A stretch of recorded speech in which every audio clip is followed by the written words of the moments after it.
Government grows itself, and no dumbest bill in America. This is Mark Fisher with Mark and the Millennials. And the Millennial joining me today is, of course, Christopher Hopkins, our producer. Welcome to Mark and the Millennials. And this podcast is called Government Grows Itself.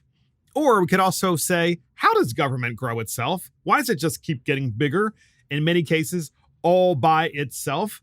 Well, there's a great example of how government has grown all by itself, and it's just been given by Jen Psaki, who has violated the Hatch Act. The Hatch Act, of course, is an act that states that you cannot engage in political activities if you are employed by the government, specifically the federal government. It's a federal act. It was passed in 1939. In 1939, and other than the president and the vice president, who can indeed engage in political acts again and again and again, including for people who are running for office currently while they are holding office, everyone else in the government, in the federal government, other than those two individuals, are subject to the Hatch Act, meaning that its main provision of the Hatch Act means that they are prohibited from any kind of activity, engaging in any kind of activity. And they can't do so because of the fact that they work for the federal government. And that would be, of course, perpetuating government by using government and your government salary to make government bigger, in which case it's helping you. It's not helping America. The Hatch Act was passed in 1939, podcast listeners. You know why it was passed? It was passed because Democrats, the Democrat Party, had grown government so massively in the 1930s during the Great Recession that they decided to use various parts of the administrative state to help individuals running for Congress.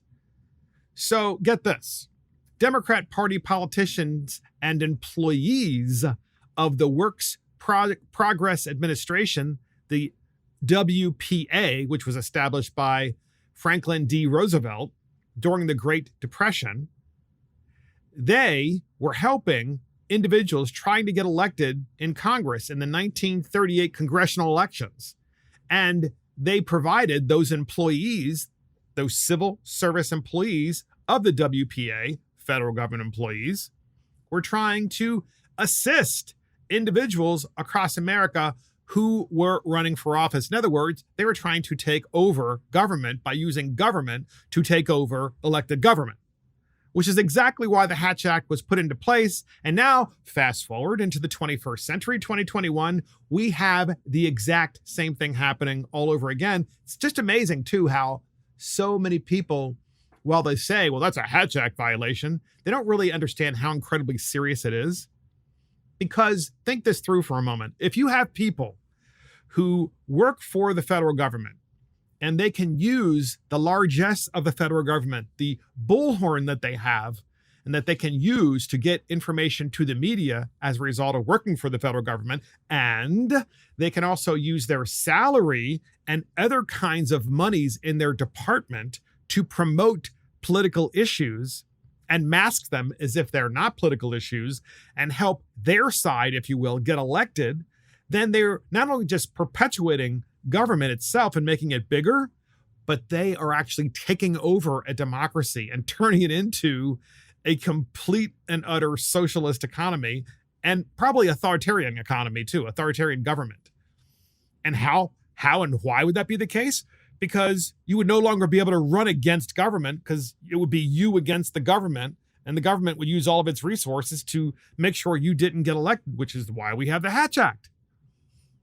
But Jen Psaki, why should she care? So a prominent liberal watchdog group, according to the Daily Caller, has filed a Hatch Act complaint against Jen Psaki.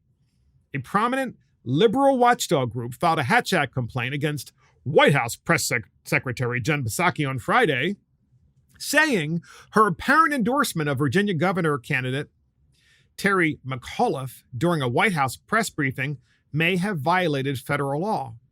Well, look, folks, you can make up your own mind. We do have a clip on this, but remember this. Jen Psaki can't give you information or promote the candidacy of Terry McAuliffe. What she can say as the president's spokesperson, she can say, well, President Biden, who is allowed to campaign for gubernatorial candidate Terry McAuliffe, President Biden is attending some McAuliffe rallies on behalf of Terry McAuliffe. And President Biden is going to promote Terry McAuliffe because he is allowed to do so, and because President Biden thinks Terry McAuliffe is the best candidate. That is the proper way of talking about it if you were Jen Psaki. That's not what she said. You listen to what she says here and make up your own mind as to whether or not she has violated the Hatch Act. We have that clip, and here it is. Again, we're going to do everything we can to help former Governor McAuliffe, and we believe in the agenda he's representing. So we're going to do everything we can to help gubernatorial candidate Terry McAuliffe, and we believe in everything that he is representing. Isn't that what she said at the end? We believe in everything that she's representing. We believe in everything that he is representing, and we're going to do everything we can to help him. That is government, perpetuating government. You can't use the large S of the federal government to help this guy, Terry McAuliffe, or anyone, Republican or Democrat, run and then win at any level of government a political office, an office where they are voted in or not voted in. You can't do it. But the president of the United States and the vice president are exempt from the Hatch Act, and they can go. And as a spokesman for them, you can say, Jen Psaki, that the president of the United States and the vice president of the United States are going to go into Virginia, and they are going to assist Terry McAuliffe in his effort to become governor once again of Virginia, and that they believe that Terry McAuliffe is the better candidate. But that's not what happened. She said, we believe that he is the best candidate. I mean, he is the most qualified. You can't do that. That's why we have the Hatch Act. It's so dangerous. It's government perpetuating government, and it's how government grows itself. You need look no further than a journalist who recently wrote an article in the Los Angeles Times. And the journalist's article is why journalists are failing the public with both siderism, quote, both siderism, end quote. In other words, journalists are supposed to tell both sides of an issue. She's calling it both siderisms. And she's saying, well, why are journalists failing the public with both siderisms in political coverage? And this is by Jackie Calmes, Calmes. The article goes on, and it's an opinion article. American politics has changed dramatically since my post-Watergate generation of journalists began covering the story. Political journalism hasn't kept up. For years, it was easy to cover both sides, Republicans and Democrats, as equally worthy and blameworthy partners in democracy, while we reporters had come of age as witnesses to the unprecedented resignation of a Republican president who tried to corrupt the institution of government to effect an election. Imagine, she says, what remained was a Republican Party still capable of a creditable role in a healthy two-party system. After all, Richard Nixon was forced to resign when congressional leaders of his party began abandoning him. Again, imagine that, Kevin McCarthy. Now, when reporters or pundits use the words both sides in regard to some political problem, I stop reading or listening. I started to chafe at false equivalence a quarter century ago as a congressional reporter amid Newt Gingrich's Republican Revolution. One party, his, was demonstrably more responsible for the nasty divisiveness, government gridlock, and norm-busting, yet journalistic pressure to produce seemingly balanced stories. Pressure, both ingrained and imposed by editors, prevented reporters from sufficiently rejecting the new truth. This is a journalist. The new truth. In other words, there aren't sides. There's only a new truth, a truth, her truth. By 2012, as President Obama dealt with the willful obstructionists, conspiracists, and racists of an increasingly radicalized Republican Party, political scientists, long respected Washington watchers Thomas C. Mann and Norman J. Ornstein put the onus for the dysfunction squarely on the GOP in their provocative book, It's Even Worse Than It Looks. Significantly, they implicated journalists. A balanced treatment of an unbalanced phenomenon is a distortion of reality and a disservice to your consumers. So, as you can imagine, podcast listeners, this article goes on from a journalist and a currently employed journalist, not a retired journalist, talking about how journalists should no longer engage in both siderism type journalism. They shouldn't give two sides when they report a story. They should only give the truth. Kind of like Facebook, right? You know, Facebook, you post something and Facebook doesn't like it, and little warning label goes up there on Facebook that says, our fact checkers have checked this and it's false and it's misleading. And therefore, if you want the truth, well, our fact checkers have the truth. So the Ministry of Truth at Facebook will tell you what the truth is. And this journalist, of course, also has decided that journalists should also be part of the Ministry of Truth rather than the ministry of giving both sides and reporting what happens and what they see versus reporting what they think. So on Fox News, reporters from several outlets supported calls to end both siderism in the media, with even harsher treatment of Republicans after another columnist decried covering Democrats too critically. Oh no. Los Angeles Times columnist Jackie Combs, which we just read from, published an opinion piece titled Why Journalists Are Failing the Public with Both Siderism in Political Coverage. Combs, a New York Times reporter before joining the Los Angeles Times, called out journalistic pressure to produce seemingly balanced stories that prevents journalists from reporting what she referred to as the new truth. So, and then she tweets out, Jackie Combs, this individual, who used to work at the New York Times, now works at the Los Angeles Times. She writes, for years, and this is in her tweet, for years it was easy to cover both sides, R's and D's, as equally worthy and blameworthy partners in democracy. With Newt, that began changing. Now, when reporters or pundits use the words both sides, some political problem, I stop reading or listening. She doesn't want to read or listen. Can you imagine if you actually took a course in journalism in a college or university, and it was a real course taught by a real journalist who taught real journalistic ethics, and you said to that professor, as soon as I hear or read a journalist talk or write about both sides of an issue, you know, Republicans said this, and they believe this, this, and this, and Democrats opposed their policy because the Democrats believe this. And as soon as I see that or hear that, I disconnect because, you know, it's just too much for me.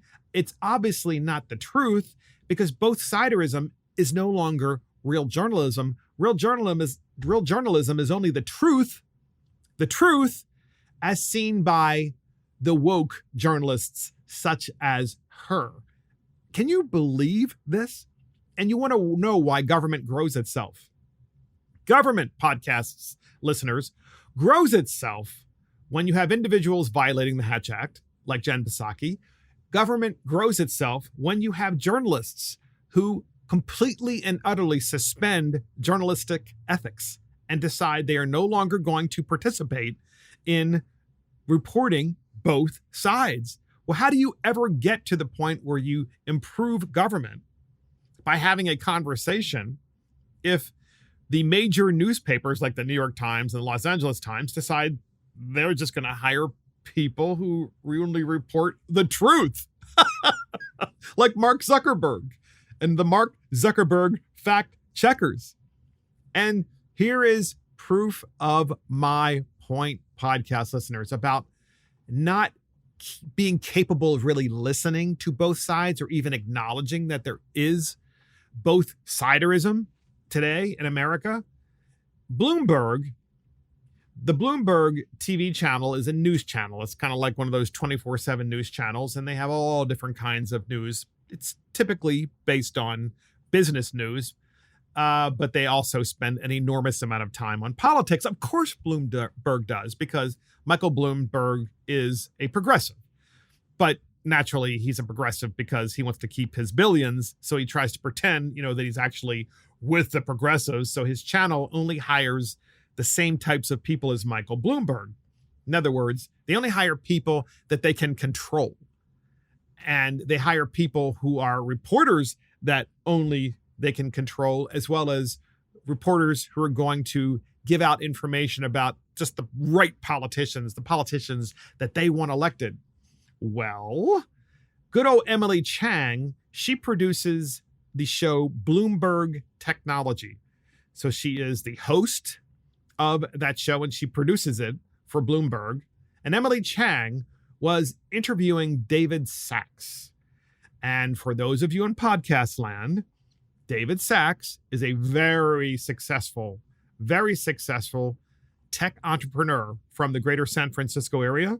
He's made billions of dollars. He's been involved in PayPal and was an early investor in many tech platforms, including Facebook, and including developing a company and then selling it to Microsoft. I mean, obviously, this guy is incredibly well accomplished, okay, in the tech space. There's only one problem with David Sacks. Is David Sacks, who is a traditional liberal, that is to say, a critical thinker in the traditional sense of the term, he no longer is going along with what's happening in San Francisco. He doesn't like the fact that the progressive policies in San Francisco are shutting down conversation. And he doesn't like the way California and San Francisco have managed this pandemic by just shutting things down. And he just, generally speaking, doesn't like the way government is being run in San Francisco and in California. Remember, this guy made all of his money there, incredibly successful, and bought into the culture of traditional liberal critical thinker. That is to say, through broad discussion, you get to the truth.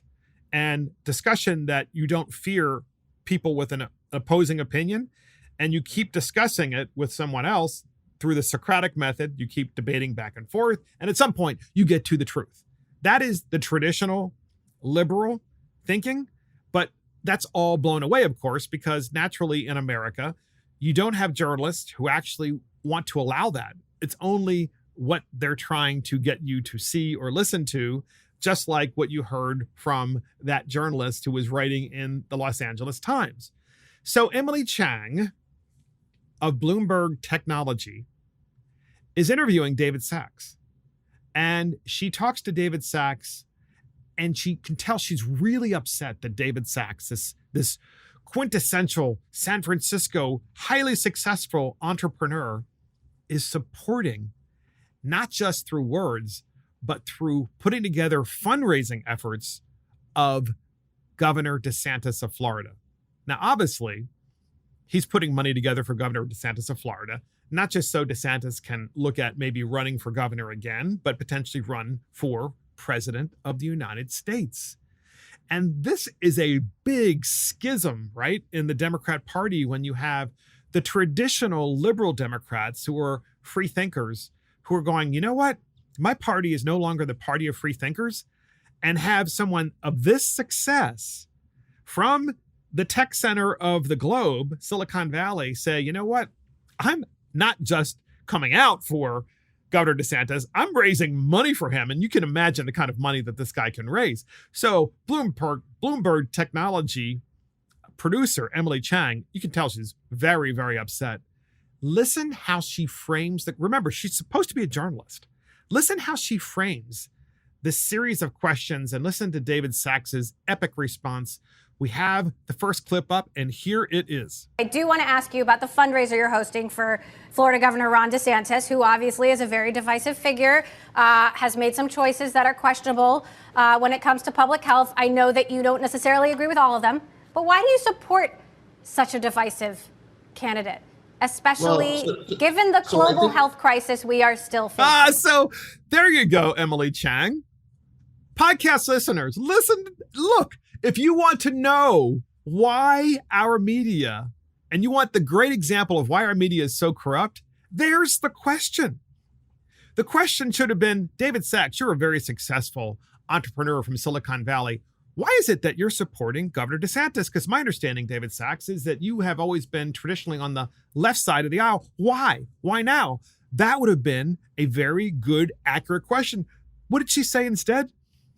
Well, David Sachs, Governor DeSantis is a very divisive figure. I mean, completely divisive all the way through. I mean, he's just divisive. And, you're supporting this divisive figure, and he's just been divisive. I mean, she used the word like 10 times in the question. And so what the media is doing here, Emily Chang, is she's planting in your mind that Governor DeSantis is what? Divisive, which, of course, in America is a very bad word because we are a divided country, and she's trying to make this guy look like he's divisive. He's not divisive, but it misses the point. The point here is she's supposed to be a journalist. She's supposed to be asking the question of David Sachs, why are you supporting Governor DeSantis? After all, he's a Republican, and David Sachs, you're a Democrat. How did that come about? What kind of epiphany did you have to cause you to support Governor DeSantis? There's a question, podcast listeners, that's fair. But she didn't do that. And this is an example of why it is that government is growing itself, because we have a media that is apparently on vacation. They're at some luau somewhere, and they've decided we don't ever want to have any serious conversation anymore about anything. We just want to completely and utterly torch any kind of candidate who's a Republican that we see as a threat, which is really what this question is about, because Bloomberg technology anchor Emily Chang and Bloomberg in general and all of the media, the mainstream media, they are terrified of Governor DeSantis. So you heard the question from Emily Chang of Bloomberg. Now listen to David Sachs, right? Somebody who's always supported people on the left. He's a traditional liberal and now is fed up, made billions of dollars. Now listen to the response of David Sachs. It is epic. We have that clip, and here it is. Why is he inherently more divisive than, say, Gavin Newsom or someone on the other side of the spectrum? See, what I would argue is that words like polarizing and divisiveness, they assume a normative baseline in which everybody agrees. Everyone in the tech industry agrees because they all come from a certain information bubble. And anyone who deviates from that orthodoxy is perceived as divisive. I would argue that the country, there's a multiplicity of views, and you're not divisive just because you don't agree with the orthodoxy of Silicon Valley. Podcast listeners, is that epic or what? That is epic. So David Sachs says, you're not divisive just because you disagree with the orthodoxy of Silicon Valley. You're not divisive just because you disagree with the orthodoxy of Silicon Valley. You just have a different opinion. That's what this is really about, right? David Sachs is saying, David Sachs, have a different opinion because I want to look at things in an objective way and seek the truth accordingly. And in traditional liberalism, that's what used to happen. Traditional liberalism was about looking at problems from afar and then deciding by using critical thinking skills what works and what doesn't work. And then when something doesn't work, you try to change your policies to things that maybe you haven't tried before and maybe they will work. So this Emily Chang of Bloomberg Technology, she starts out with, well, DeSantis is divisive and he's just divisive. So why would you support a divisive candidate? And of course, then you've got David Sachs saying, well, he's not divisive because you're just assuming that everybody's in a bubble in Silicon Valley and everybody's supposed to say, wow, I like a Democrat. Do you like a Democrat? Oh, yeah, I like a Democrat too. Oh, I like a Democrat. Oh, Democrats are good. Yes, Democrats are good. Oh, yeah, God, that's great. I'm going to hire you because you like Democrats. I'm going to hire you because you like Democrats. I mean, it's just almost funny.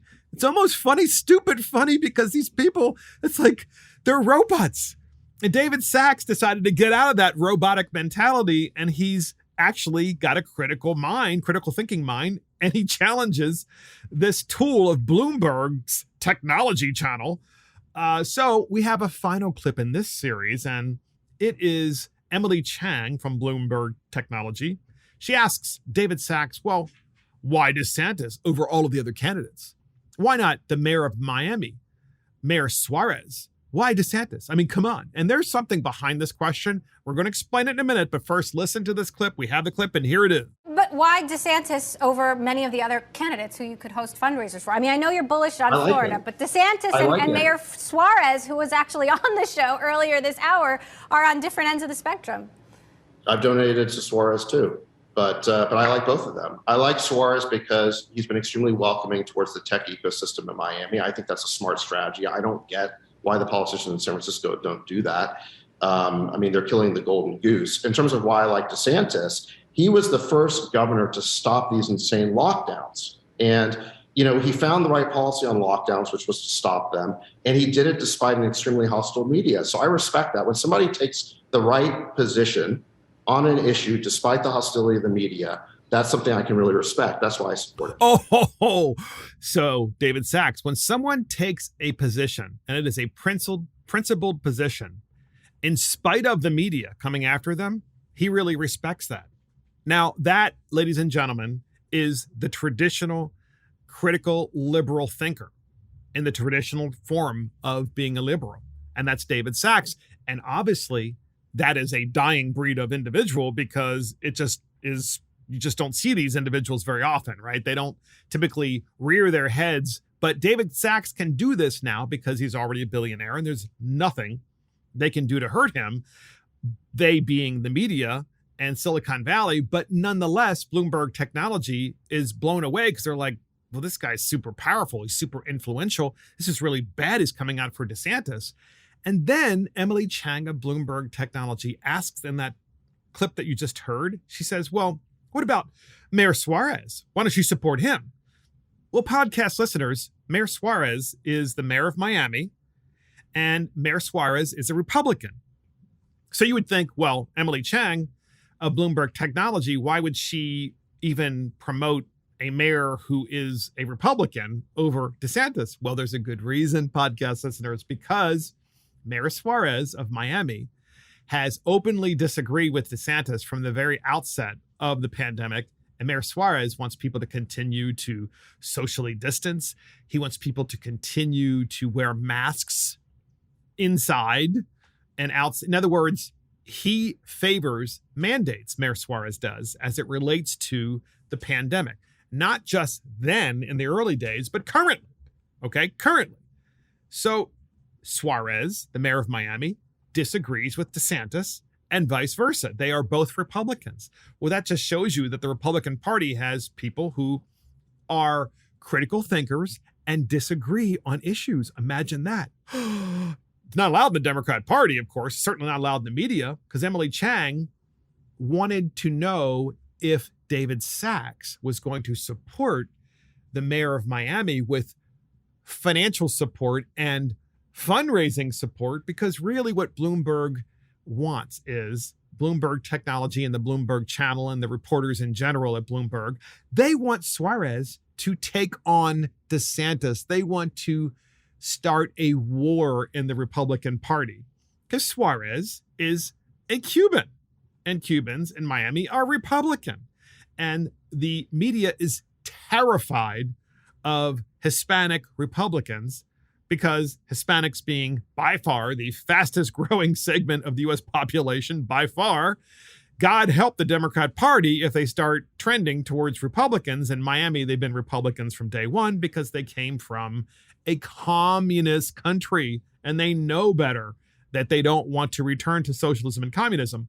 But Emily Chang of Bloomberg Technology, that's less important to her than the fact that she wants to promote a good old-fashioned intra-party war between DeSantis and Suarez of Miami. And if that were to happen, then that would potentially what? Take DeSantis down a notch so that he couldn't either be reelected as governor of Florida or wouldn't be very credible to become president of the United States. And so podcast listeners, after having heard that, you wonder why government grows itself. Government grows itself because if you have a media that is terrified of the intellect of really solid candidates like DeSantis. Because DeSantis, podcast listeners, whether you like it or not, it's true. DeSantis has the same policies for the most part as Donald Trump, believes in those similar policies, but the difference is DeSantis actually has the intellect to describe them and to provide convincing evidence and the background information, and he has the communication skills to convince people that they are the right policies, something that Trump did not have or chose not to have, or whatever the case may be. That's a fact. That is a fact, because if Trump did have those good communication skills, then Trump would have won re-election without question. I know you're going to say, well, he did win re-election, and we've discussed that before, but it misses the point, okay? If to be really fair, podcast listeners, if you really want to be fair to yourself, if you really want to be fair to the Republican Party and true conservatism, you would put those two individuals next to each other and say, 100% Trump's policies are right. 100% DeSantis' policies are right. And then be fair and objective, right? Something that Bloomberg technology will never do, and put those two candidates right next to each other and say, which one does the better job convincing me that their policies are right for America? And I think what you'll probably come out with is say, well, I like Trump's style. It's kind of in your face, it comes out punching, and it's something that I think probably does appeal to many people for obvious reasons, because he doesn't ever step back from his in-your-face style. But the difference is DeSantis provides and has the intellect to properly describe why his policies are right, such as why lockdowns didn't make sense for Florida, why mandates didn't make sense for Florida, and why Florida has managed through this process as one of the strongest economies coming out, and at the same time saved the lives of the tens of millions of elderly people that are in Florida, something that the blue states didn't do, right? The most vulnerable were the elderly, and Florida has by far the largest amount of elderly skewed in Florida of any other state in the country, and yet Florida managed to save by far so many of those individuals than like the state of New York or state of New Jersey, as an example. And that's important. This is really important.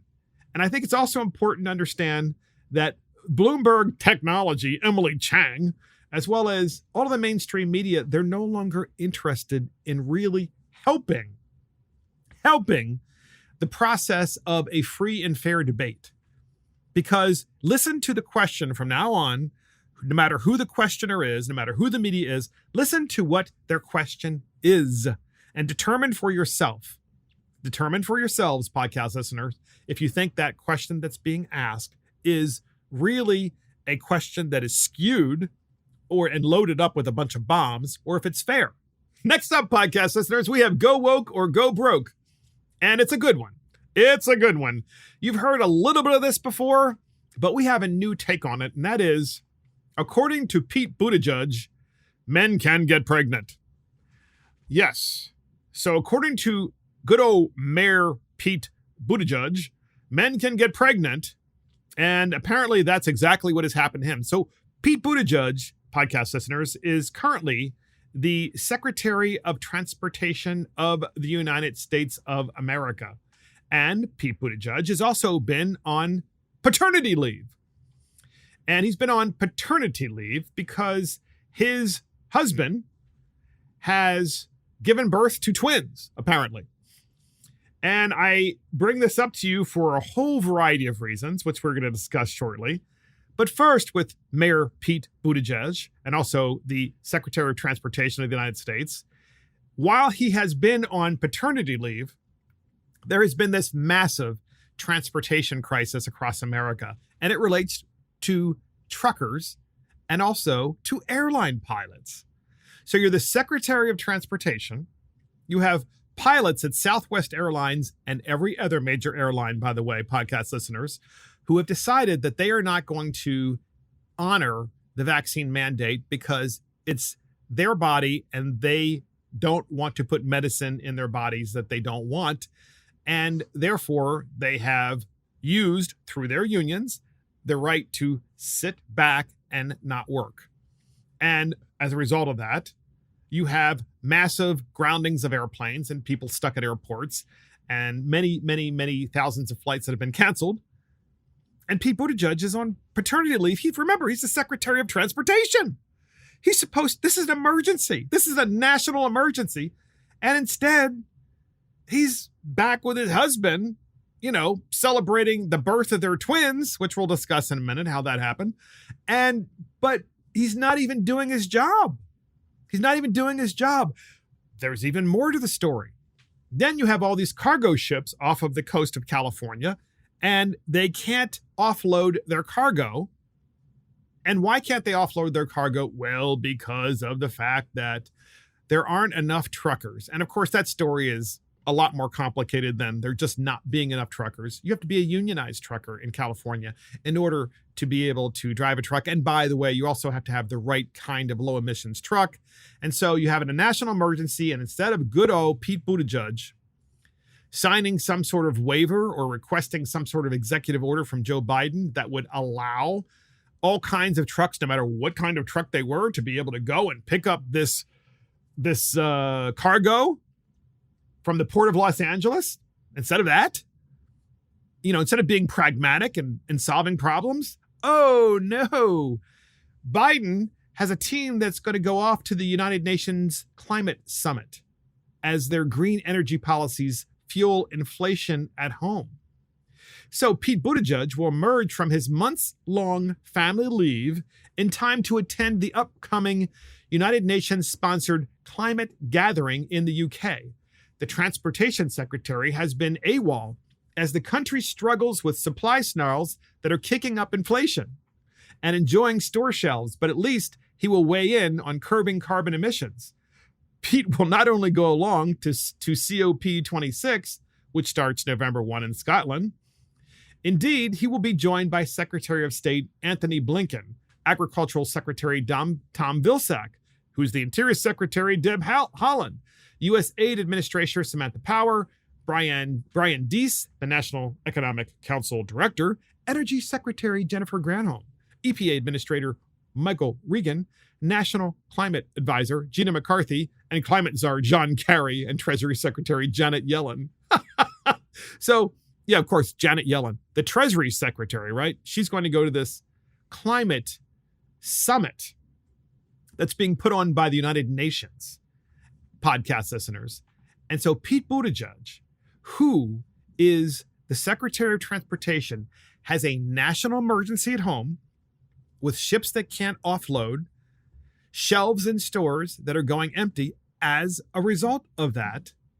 And at the same time, airline pilots who don't want to honor the vaccine mandate, as they should be able to make their own choice as to whether they get the vaccine or not, and choose not to do so.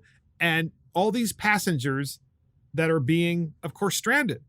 And this guy was watching all this happen.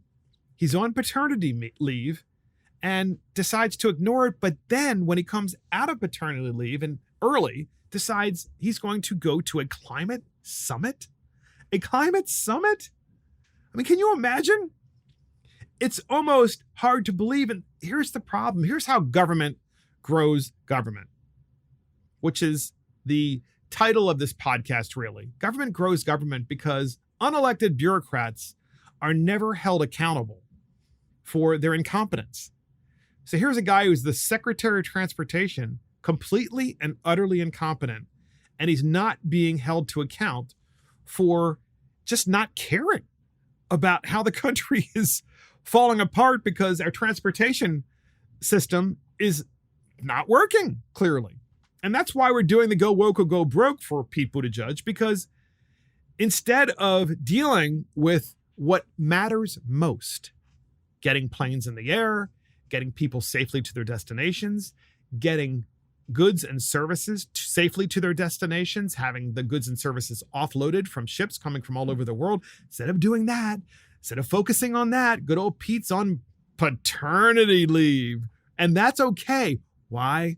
Because Pete Buttigieg has a husband. Anyone else? Oh, it wouldn't be allowed.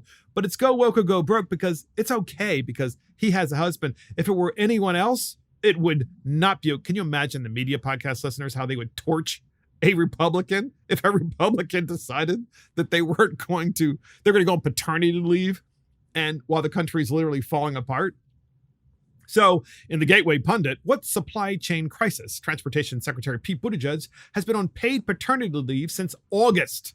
Yes, since August. Well, before we go there, we have Jake Tapper with CNN's State of the Union. That's what they call it on CNN. State of the Union, which is not very good, in a very good state, by the way. Jake Tapper of CNN's State of the Union interviewing Pete Buttigieg about this very issue. Listen to what the good old former mayor says. We have that clip, and here it is. Secretary Buttigieg, thanks for joining us. We're seeing major supply chain disruption in the U.S. right now, causing everything from higher prices to longer waits for products. Moody's warns that these supply chain disruptions, quote, will get worse before they get better, unquote. Do Americans need to prepare ourselves for this to get worse before it gets better? Well, certainly a lot of the challenges that we've been experiencing this year will continue into next year, but there are both short-term and long-term steps that we can take to do something about it. Look, part of what's happening isn't just the supply side, it's the demand side. Demand is off the charts. Retail sales are through the roof.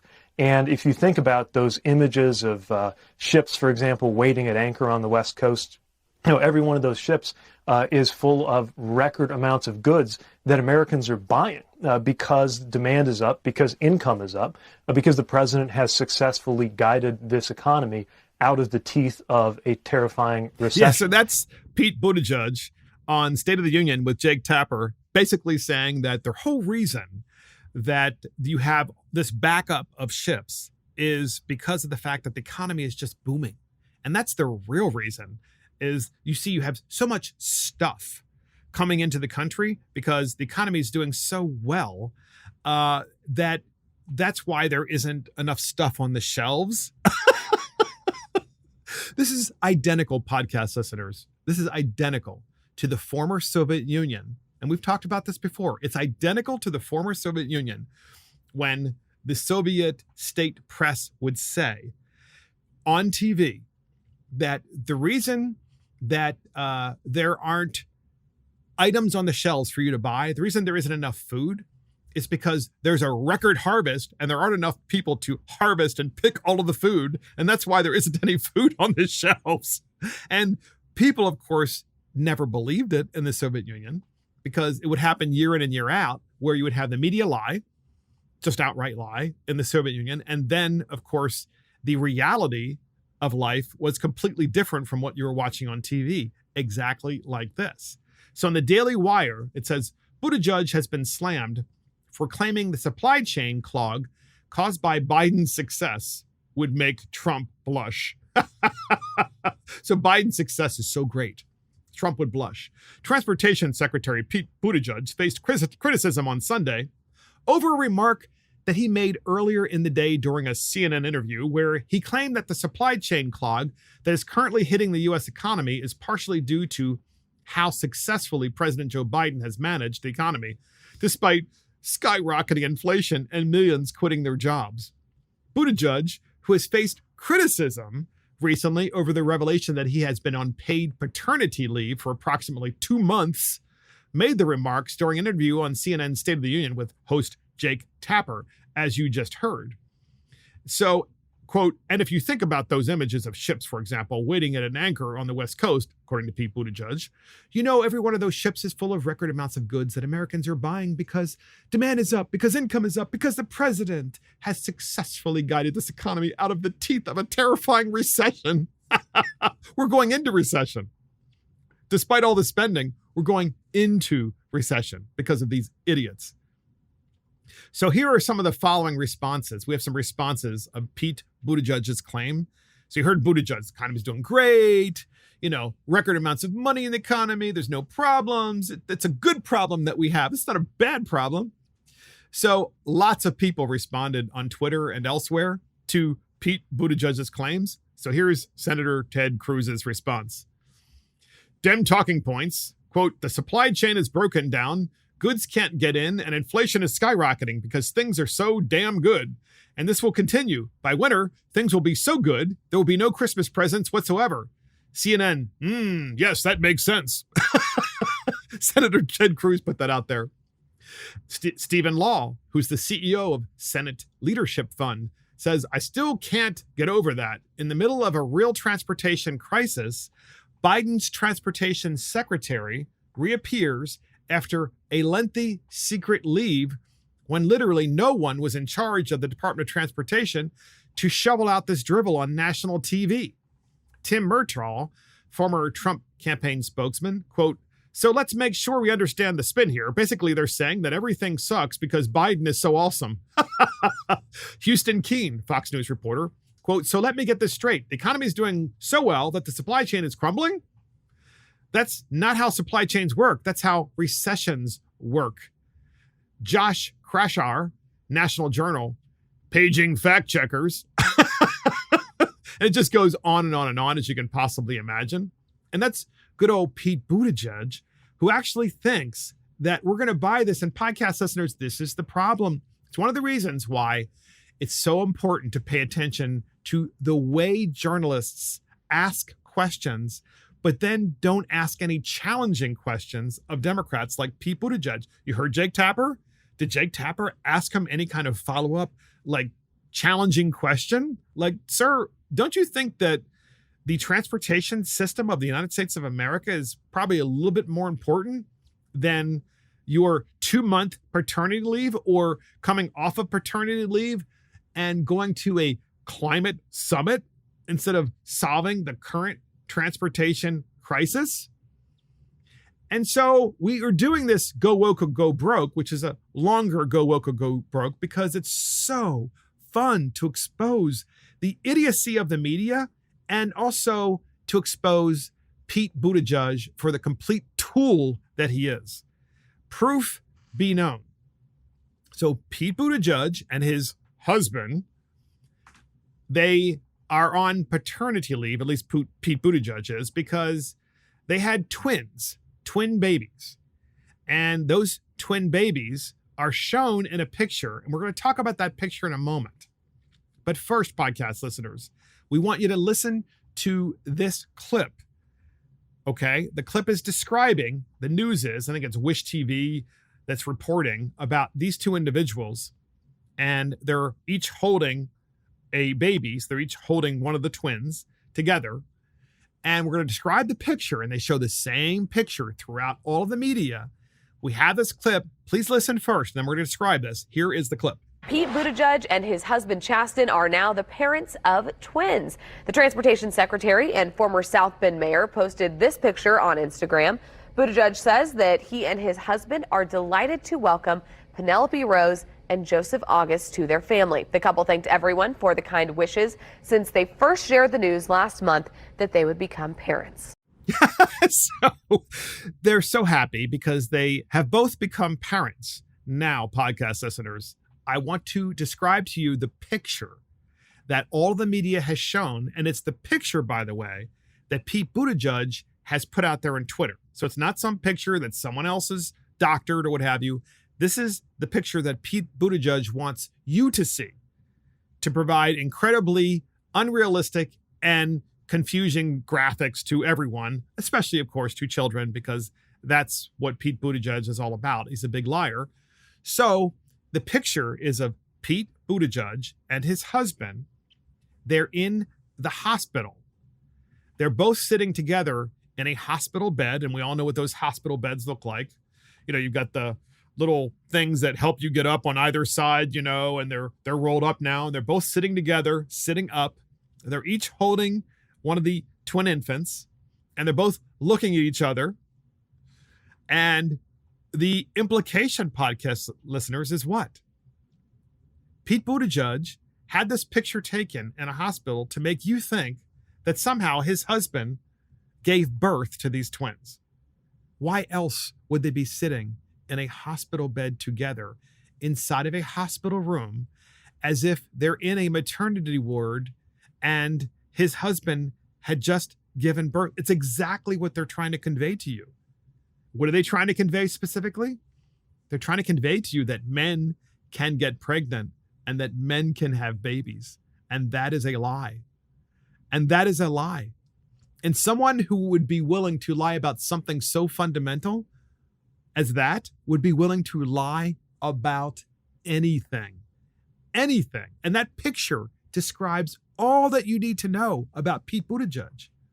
And that's why we have this segment in Go Woke or Go Broke, because it's just utter nonsense. And you should read the comments under the YouTube video, the comments that are out there. It's just unbelievable. I mean, we initially were going to cover some of those comments, and we can certainly pull some of them up. But in the meantime, while we pull those up, just to say this, did Pete Buttigieg's husband actually give birth? I mean, shouldn't the media ask that question? If you were a media personality, wouldn't you ask that question to kind of like settle science once and for all? So Pete, Mayor Pete, you actually decided that you were going to take a picture with your husband in a hospital bed, in a hospital room, and it clearly looks like it's a maternity ward, and that you were posing as if your husband just gave birth to these two children. So Pete Buttigieg, are you going to, tell us right now that your husband gave birth in the hospital? I mean, all kinds of questions that you can ask, and you have to really read these YouTube comments. For some reason, they're not coming up at the moment. I'm not really sure why. They don't really want to. But nonetheless, we have those. They're worth reading online on that particular clip that we read. Oh, yeah, okay. Well, that was Chris Hopkins, our producer. We will include the link online. It's really worth reading. You have to really read these comments, because if the media podcast listeners just was honest and asked questions, we could put to bed all of this silliness. And by silliness, I mean the silliness of the idea that two dudes who were married, one of them somehow miraculously gave birth to twins. We know that ain't true, but the picture they put out is to try to confuse you to think that it did. And I will say this. These two guys are married. That's fine. The Supreme Court has ruled that is the law of the land, and I respect the law of the land. They have that right.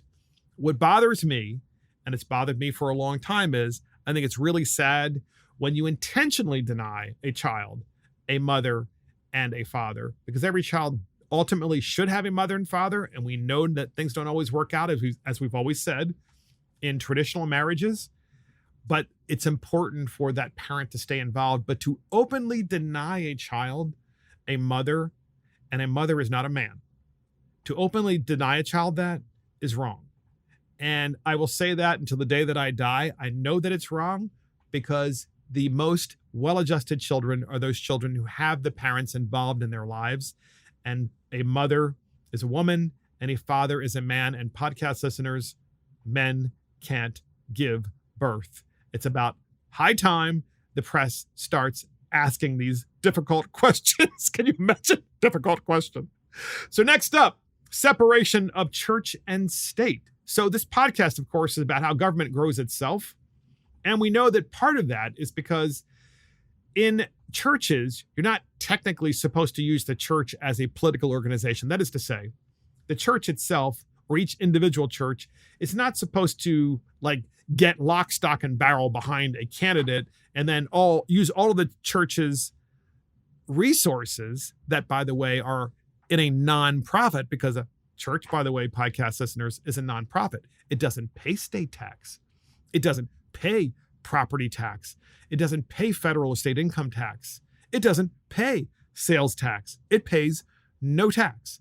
And as a result of that exemption of not paying taxes, it is not allowed to actively use its resources to get behind a candidate.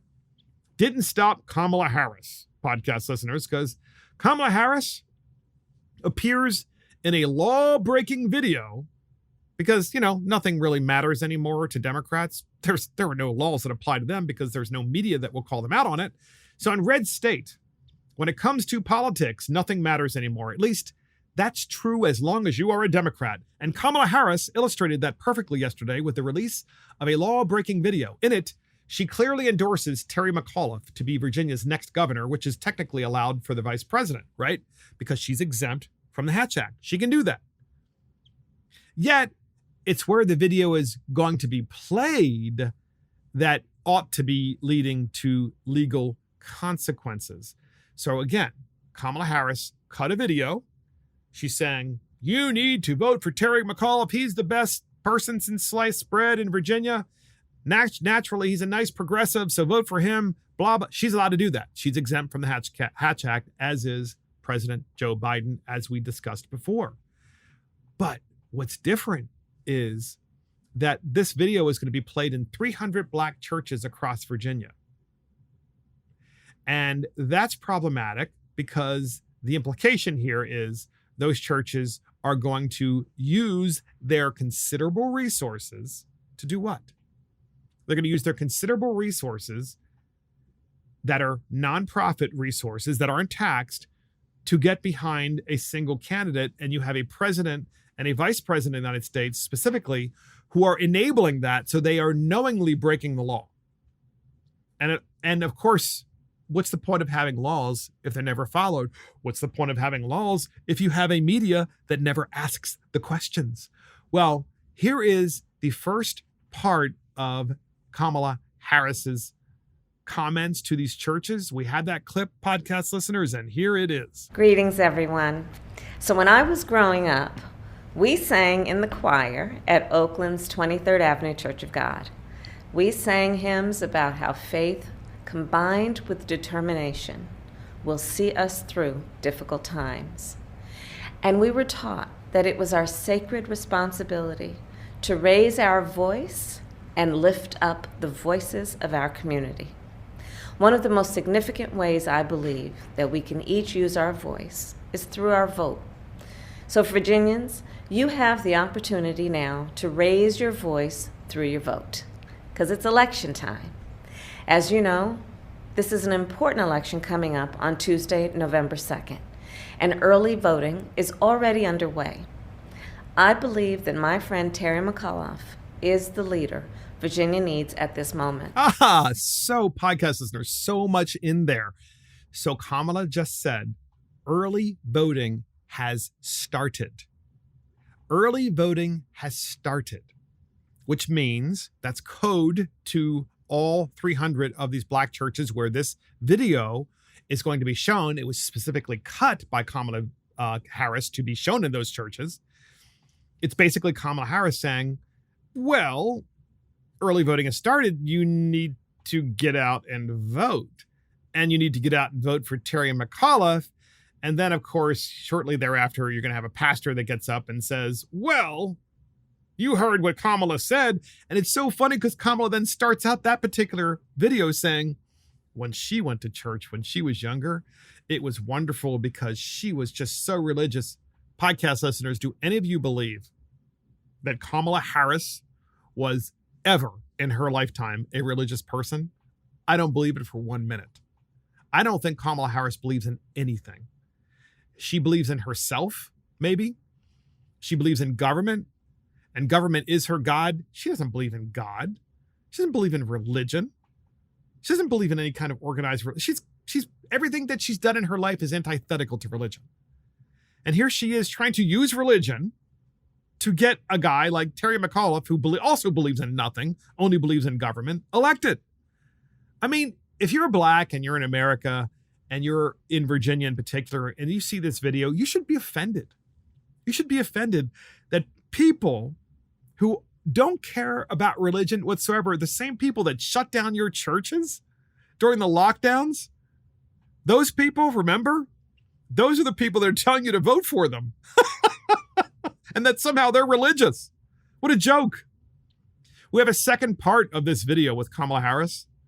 You got to listen to this really closely because good old Kamala, she goes on and on and on. And at the near end of this video is when you're going to hear her say the magic words that really cross the line and tell you how they've broken the law in every way imaginable, but they'll never be held to account for it. Nonetheless, we have to talk about it because we have to understand why the laws are in place in the way that they are. Well, we had that clip, and here it is.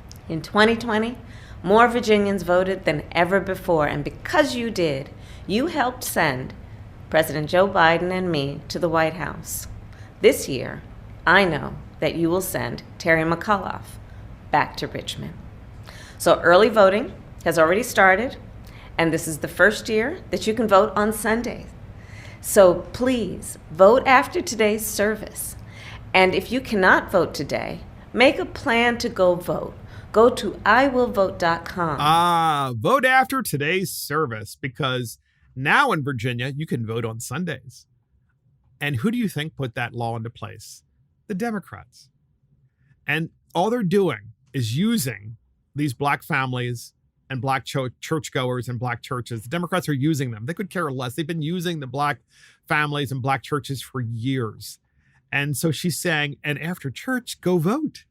You need to go vote, which, by the way, podcast listeners, they don't have this yet in Virginia. But remember, if the Democrats fully continue to control the legislature in Virginia and the governor's office, they will have this. And you know what that is? They'll have ballot harvesting in Virginia, whereby the churches then harvest ballots at the church itself, because you have mass mail-out balloting, which they will also have in Virginia if the Democrats fully control Virginia after this election. So you have mass mail-out balloting. You have everybody show up at church with their ballots, of course, because they were mailed to them, maybe even mailed to the church, because why not? It's much more convenient that way. You show up, and then you got Kamala Harris and Barack Obama, talking to you saying, you need to vote for Terry McAuliffe. And then you just do a mass ballot harvesting episode there in all 300 black churches in Virginia. And then what you do is you tell everybody, of course, Barack Obama has done this many times, as Kamala Harris, you say, well, we're also religious people just like you. So they've broken the law because, podcast listeners, there's this thing, I'm going to finish with this. I'm going a little bit long today, I think, but there's a reason for this. There's this thing called the Johnson Amendment, which prohibits tax-exempt churches from engaging in the direct or indirect promotion of a candidate or office. So the Johnson Amendment, all right, it's an existing law in America. And once again, it prohibits churches that are tax-exempt, which is by definition a church because they're tax-exempt, from engaging in direct or indirect promotion of a candidate for office. So you tell me, after hearing that video, how that is not the promotion of a specific candidate when it's being played specifically in 300 tax-exempt churches. Democrats don't care about the law. They don't care about the law, podcast listeners. They don't think that laws should exist as they apply to them. The media thinks the same thing. And it's why government continues to grow itself, because we have a government that no longer holds to account anyone unless they are Republicans. And that's it for Mark and the Millennials. Thank you for joining Mark and Millennials. This is Mark Fisher. Thank you to our producer, Christopher Hopkins. Check us out on iTunes, Spotify, YouTube, Facebook, Twitter, Rumble, Parler, and our website. See you next time.